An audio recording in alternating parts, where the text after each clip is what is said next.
We're in the 2023 Nissan Armada. This is a platinum grade that comes in over $70,000. Today, we need to talk about if it's worth it for a large family.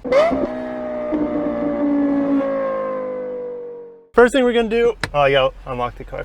First thing we're gonna do is check out what's underneath the hood. Under the hood of the Nissan Armada is a thing of beauty. This is a 5.6 liter V8, 400 horsepower, 413 pound-feet of torque, mated to a 7-speed automatic transmission. You can get this thing actually in 2-wheel drive or 4-wheel drive. Of course, this is equipped with an all-wheel drive. Fuel economy is nothing to write home about. Being a big thirsty V8, best I saw is 17 miles per gallon. Most people are gonna see like 15, 16 miles per gallon. But let's get right into the exterior design here. We have the new V-Motion grille. I say new because Nissan refreshed this in 2021. 2 model years later, it's about the same. Now there is a midnight edition which blacks out the front end, which I think looks better. And we have probably the largest Nissan logo I've ever seen, and it's full of bugs. It's gonna be an attractor there. Come around to the side, this platinum grade has massive 22-inch wheels. You can also find 22s on the Infiniti counterpart, the QX80, but these things look amazing and they still provide a really soft ride. Now, we also have this little side vent here, which has it's a nice garnish that breaks up the look a bit. Now, we have chrome mirrors. I've never seen a mirror that's just completely shiny chromed out, but we have a 360 camera underneath of it as well. Nice running boards, makes it easy for our kids to get inside of the beautiful Nissan Armada. Just like the mirror, we have chrome on the handles, chrome around the window surrounds. We have nice roof rack on this. And the only thing that kind of throws me off with the design of the Nissan Armada is how far this rear bumper sticks out. This is the only thing that just looks a little funny, like it's got a little buck tooth in the back or something. We have a spare tire underneath here, and this is where you can also put in a trailer hitch where you can tow 8,500 pounds. This thing is a jack of all trades for a big family. Now we have Armada across the tailgate here, a much smaller Nissan badge as well, and you're going to be showing off with a platinum grade on the far right there. Now getting into the cargo capacity, this is going to be much more accommodating than the vehicle we were in last week, which is in some ways a competitor to this. That was the Lexus LX 600. Now this doesn't have a luxury badge, but this platinum grade is very luxurious. So we're going to the park. We have the tennis rackets loaded up. We have the camera bag. We have the headrest, the chunky headrest, because we removed them for the car seats. But there's actually a lot more storage capacity in here than we had in the LX last week. Now there aren't USBs in the third row, but you could run a little adapter here so you can get USB power to the kids with their iPads in the third row. There are vents in the third row, and seating capacity is not terrible for adults, but it's definitely meant for kids. And there's also one touch fold down the seats with these little buttons over here. It does take about a quarter century for these seats to fold down and to fold up, but you have that standard here on the platinum grade. So let's go ahead and close this. We're gonna go get in the second row. We have quite a bit of space back here. Unfortunately on the door, we don't have a sunshade. Now it is tinted, but it would have been nice to have that sunshade to give a little bit more shade for the kiddos inside. They also have a climate control in the middle, and underneath that there's a couple USB ports as well as a 12 volt to keep their iPads charged up. Now we have headrest monitors, and we played with this last year. We're not going to play with it this year because it's an absolute headache. We've tried plugging in Amazon Fire Sticks, things like that. It's just so much more difficult than what we have in our minivan, which is a DVD player. You just start the car and the DVD literally just plays. Like, it's the easiest thing. This is a headache. It's way easier for the kids just to bring their iPads, their Kindle Fires. Yeah, that's what they are, the Amazon Fire. Yeah, we just call them iPads. But it's much easier for them to just bring those along instead of trying to work with these really difficult screens. Maybe if we were going on a long road trip, we could get these screens to work, but it's just not worth it on a daily basis. Getting into the third row is a bit fun because there is no center seat here. These are captain's chairs, so the kids jump over the center console to get to those rear seats. There's also a couple cup holders, and then you have the headphones in this box for these monitors right here. Yeah, they're really excited. So let's go ahead and get into the front seat. I'll see you in the front. Inside the Armada Platinum, we have a lot of wood here. This bird's eye maple is exclusive to this platinum grade. We have it around the cup holders. We have it around the wireless charger here. We have it around the dash that goes around the passenger side. You see it on the doors on the front, not only on the front, but also on the second row doors as well. So the stitching in here is beautiful, soft touch pretty much everywhere. The materials are excellent on this platinum grade, and a nice leather wrapped steering wheel as well. The shifter though feels like it's something out of the like Sentra. It's not the most luxurious, so this would have been nice to get a little bit nicer, but I guess that's what the QX80 would be for Infiniti, just a small touch of luxury above this, which I don't think it's worth it because we already have heated and ventilated seats here. We have this massive 12-inch screen that gives you wireless Apple CarPlay, wireless Android Auto. Unfortunately, this is always stuck up regardless of what mode you're in. So going back to the main screen where we have like our audio up, you still have this side screen over here. So your screen is essentially like a 7-inch screen all the time because you have worthless, I wouldn't say worthless, but you can't get rid of this if you want it. All right, so enough about that. We also have a digital rearview mirror on this top grade, which is pretty helpful because those headrests back there are quite large. We have a standard sunroof here, no panel roof. This thing is a bit old school. Behind the steering wheel is a small 7-inch screen with analog gauges here, but I actually like the analog gauges. It feels right at home with this old school V8 underneath the hood. Last little bit here, we have this rotary dial that I hardly ever use because the touchscreen just works so well, but Mazda, take a note here. Yes, you can use a rotary dial plus the touchscreen. You're not locked into the rotary dial. We also have a 360 camera here. That's not the highest resolution, but I feel like it's super helpful when you're in a vehicle that's of dynamic proportions like this. Gigantic proportions. We also have in this platinum grade these quilted leather seats in the front and back row. Unfortunately for the second row, it's just heated seats. I think a lot of us would be fine, especially with the kids. Like the kids obviously in their car seats, they don't need to have ventilated or heated seats. One small thing I found, we have a secret cubby right here that you can hide, I don't know, snacks or something. Underneath the armrest, we have a huge box for additional storage. We also have a switch here to activate the power. Now, the passengers in the back have the secret capacity here to flip this forward, and you have access to the glove box, or should I say the storage underneath the armrest for the back passengers as well. Now, as we turn in this car, like the turning radius, so it is butter, but like the turning radius always surprises me for such a huge truck and these massive wheels. I can't believe how easy it is to maneuver at low speed. Now, we have an empty road in front of us. We're gonna put the pedal down. Yeah, empty, yeah, it is this time of year. Oh, it's just a thing of beauty to hear that naturally aspirated V8 rev to over 6,000 RPM. It's so smooth. It doesn't feel fast, but it just feels good. It's very luxurious. It sounds great, and it never feels like it's trying that hard. Last week, like we said, we were in the LX600, and that was a much rougher of an experience. It felt faster, but like the engine didn't feel nearly as refined or as buttery smooth as what we have here. And the fuel economy is, like we said, pretty bad. 15-16 miles per gallon is what most people are gonna get.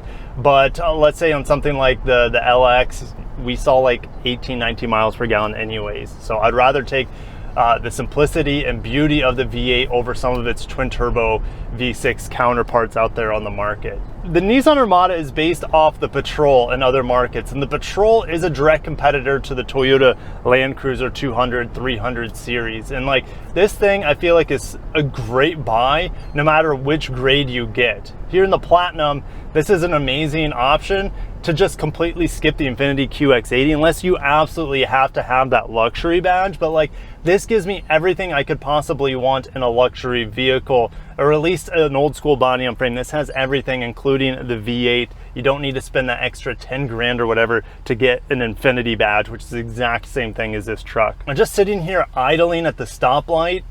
You get the low tone of the idling V8, and it's butter smooth. There's no vibrations or anything coming through the pedals or the cabin. It's really nice. The AC in here also is really, really strong. I never really needed to get much past 2 bars. In fact, I'm kind of cold right now. Now it's not a miracle. Yeah, because modern cars, like their ACs are hit or miss, and this thing is super strong. It's not the hottest right now, but even in the heat of the day, 2 to 3 bars on the fan speed is plenty. Also, the ventilated seat is what I'm hearing right now. It sounds like the fans up here, but it's actually the ventilated seat, and does a good job cooling me down. Yeah, it's a little over $70,000. I don't have the like window sticker for this, or at least I didn't see it in the glove box. But when I configured something similar, it was like $70,000 or $71,000. Now you could save a little bit of money if you want the Platinum, get the rear wheel drive if you don't need all wheel drive. But I feel like if you're getting a big truck like this, just it's almost like a part of its true nature is to have all wheel drive. This thing would be a complete machine off-road. And the 7-speed can be a little lethargic at times. I'm just gonna put my foot down. It takes a bit for it to start going, but it just sounds so good. It's so smooth. Like, yes, I could probably eke out 17 miles per gallon if I'm just babying this thing around, but I would be happy to give up 1 to 2 miles per gallon to wring out this V8 every once in a while, just because it's so satisfying. In terms of visibility, like the windows in here are absolutely enormous. We are sitting up so high. I feel like we sit up higher than many of the pickup trucks on the road. So you have this immense feeling of security and badassery in this truck. Cass, how is it loading the kids in for you and reaching them in the backseat and stuff like that? Okay, so I can reach back there really easily, which is really nice. I can even reach the floor. Okay. Loading is a little bit difficult, but I'm 5'2", so I'm a little short. Yeah. But it's not as easy as a minivan to load them. Not as easy as a minivan. I have to stand on like the, what is it called? The hitch or the step? Or yeah. And then even then I'm on my tippy toes to get them in. So that's, but I mean, you know, I'm kind of short, so. Right. For you, it was easy though, no? Oh yeah, it's super easy for me to work with the kids, but I'm like a whole foot taller than you. Right. So. Yeah. The cargo capacity, like we mentioned, is actually it's decent. Pretty decent. I think we could actually live with something like this compared to. You could put a stroller back there. You could easily put a stroller back there. I feel like we could easily live with this car much more over the Lexus LX that we had last week. I compare that a lot to this car because not only do we have it last week, but they are direct competitors in other parts of the world. They're both like Land Cruiser off-roading body on frame vehicles, and I would take this and save, gosh, what, 40 grand? The LX costs 40 grand more than this, and I'm happier driving this vehicle. Yes. Maybe the materials aren't quite as nice and the sound system isn't as strong. Like we have a Bose sound system in here that's good enough, but it's not worth like 30-40 grand price increase to get a Lexus LX over this. Especially like the V8 alone, to me, just makes this a no-brainer over that rougher twin turbo V6. Coming to a stop here, it's so smooth and effortless to bring this to a stop. I never feel like we got a little nosedive or anything like that. It seems very planted when you're stopping, which is strange because you're so high off the ground and it's so heavy. So you'd think there would be a lot of moving around in the chassis while you're, you know, coming to a stop or accelerating, but it always seems very planted. And to some of you Japanese car enthusiasts out there, which I know a lot of you are, because you know that's what this channel has a lot of. Anyways, this is fully built in Japan from my understanding. Even the V8 and the transmission are built in Japan nowadays. So like that might give you some peace of mind with this truck as well. Like I wouldn't bat an eye with reliability on this. I would believe like absolutely this thing will last hundreds of thousands of miles. It's just basically maintained. The digital rearview mirror is super high quality. I can see what the dude is doing behind me. And I think he's in like a Tahoe or something.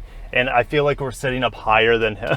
So like, it's kind of like a spy cam for everyone you see behind him, because I could see him picking his nose as well. Like, it's just funny. And the funny thing about a digital rearview mirror, you can be looking at it and looking at the people behind you, but they can't see you because the mirror function is off. So I can totally creep on people behind me and have like some entertainment at stoplights, and they can't see me looking at them.